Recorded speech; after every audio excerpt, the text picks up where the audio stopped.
Komiði sæl og til hamingju með afmælið. Ég ætla ekki að fjalla neinar niðurstöður. Ég ætla bara að fjalla ágreining og gamlan ágreining. Og þar að ekki útlendan ágreining sem kannski íslenskur líka.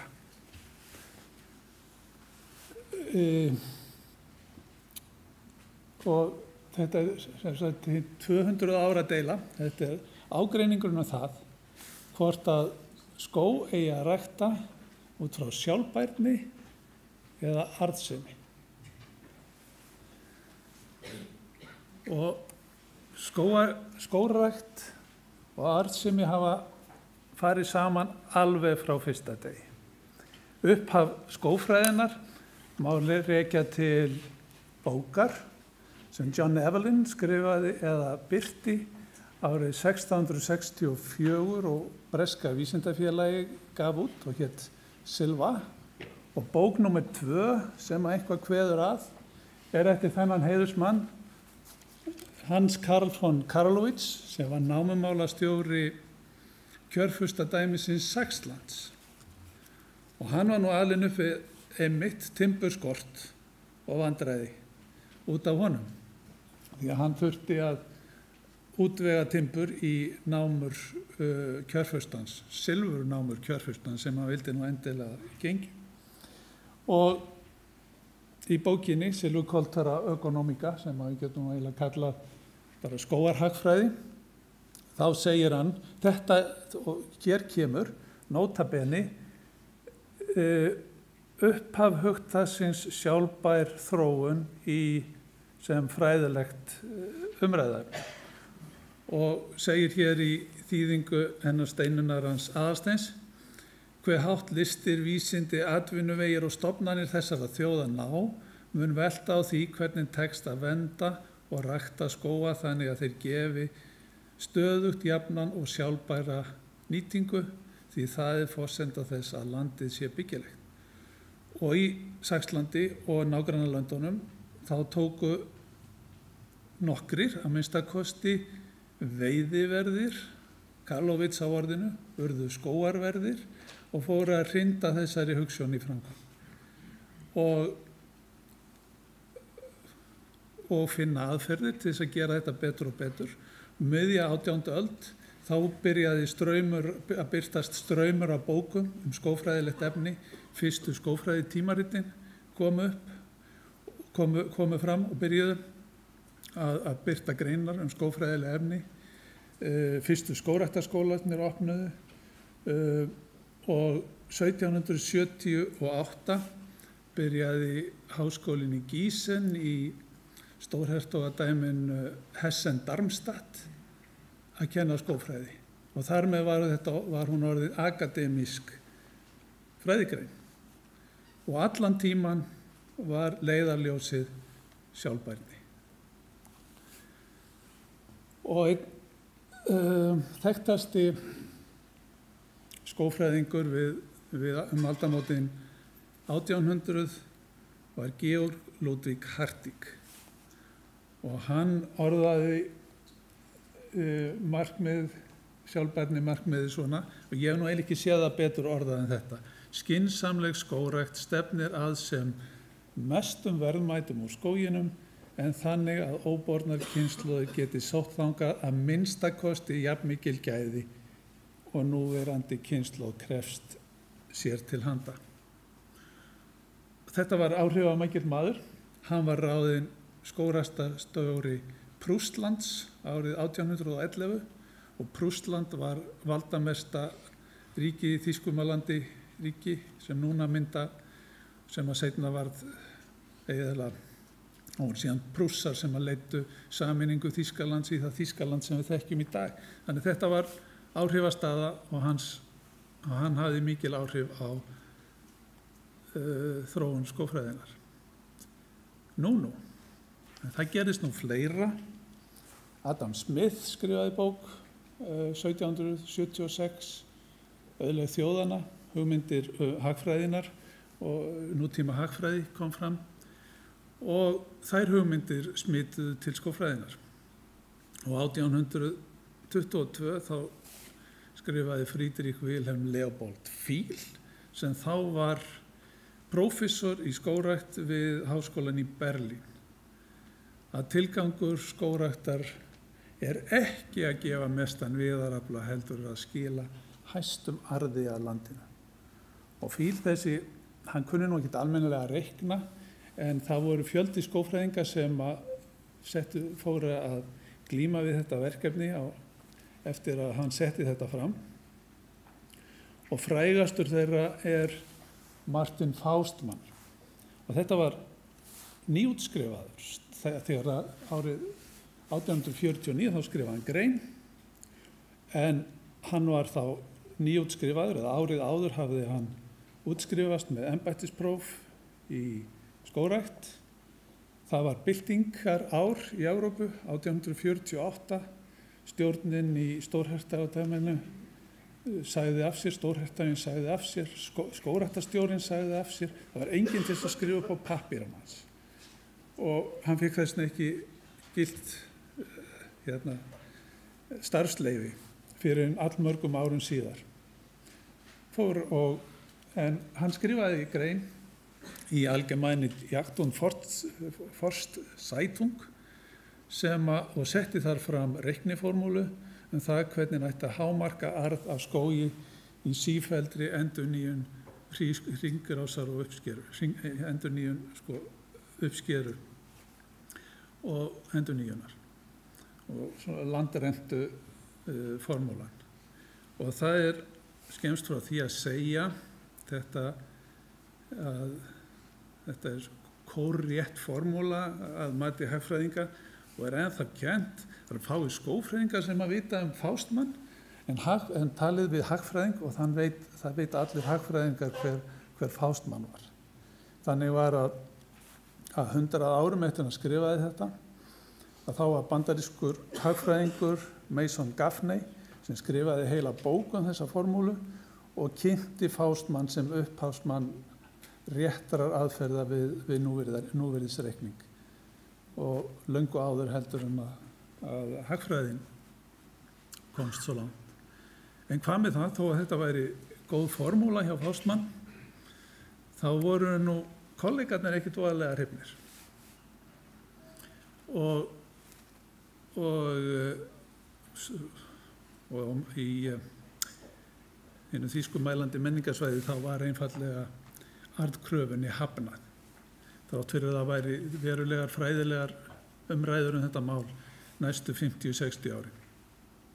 Prússneska ríkisskógarnir hafnuðu arðkröfu og hérna hvað var að segja, markmiðslýsing þeirra frá 1867. Það var sem sagt einn af þeim sem tóku við af Hartig, ekki Hartig sem að skrifaði þetta að þeir stemdu ekki að hámarksarði. Hadramur gaggrínandi þeirra hugmyndar að hafa arðkröfu í skógrækt var Bernhard Bogref. Og af hverju voru menn á móti þessu? Það var ósköp einfalt. Það var litið svo að það væri 4-5% arðkrafa að landi með 5% vöxtum, tvöfaldast upphæð á 14 árum, sjöfaldast eins og mörg okkar vita sem eru með húsnæðislán upp til 40 ára með 5% vöxtum og 148-faldast á 100 árum og 22.026-faldast á 200 árum. Og eik víða ræktuð í Evrópu á 150-200 ára lot. Og þetta þýddi með öðrum orðum að mikið af skógrækt yrði óarðbær og ætti bara að höggva út frá hagfræðisjónarmiði og nota landið í eitthvað annað, eða minnst okkur hafa lotuna mikið styttri en skógfræðin kendi. Það var ágætt. Þessar hugmyndir bárust til Bandaríkjanna. Gifford Pinchot var fyrsti skógræktarstjóri Bandaríkjanna sem skógþjónustan þar hóf starf 1905 og tók við þessari feikilegu skógarauðlind Bandaríkjanna og sjálfbærni var þar sett á oddinn. Pinchot var svona náttúruunnandi og sjálfbærna nýtingar skógfræðingur, nota bene. En þegar að leið á síðustu öld, þá fóru hagfræðingar að efast ágæti þessara hugmynda og sá frægasti Paul Samuelson, Nóbelsverðlaunahafi í hagfræði, og árið 1976 var haldin ráðstefna í Seattle í Bandaríkjunum, þar sem hann var kallaður til sjálfbæra skógrækt og hann einfaldlega hafnaði sjálfbærni sem rangri kenningu og andstæða hagfræðinni og var ekkert að skafutana því ef að menn lesa greinina.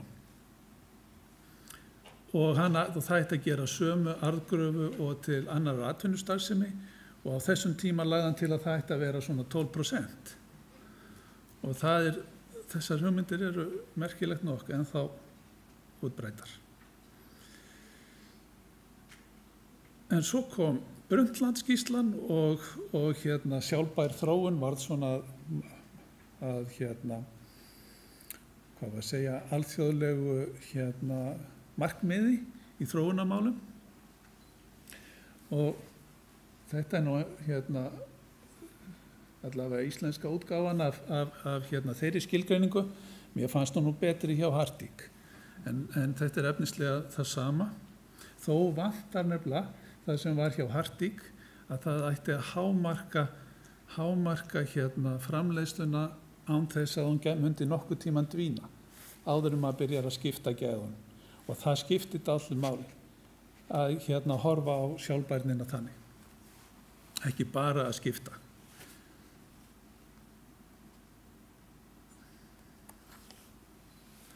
En þetta markmið setti hins vegar hagfræðina í vanda.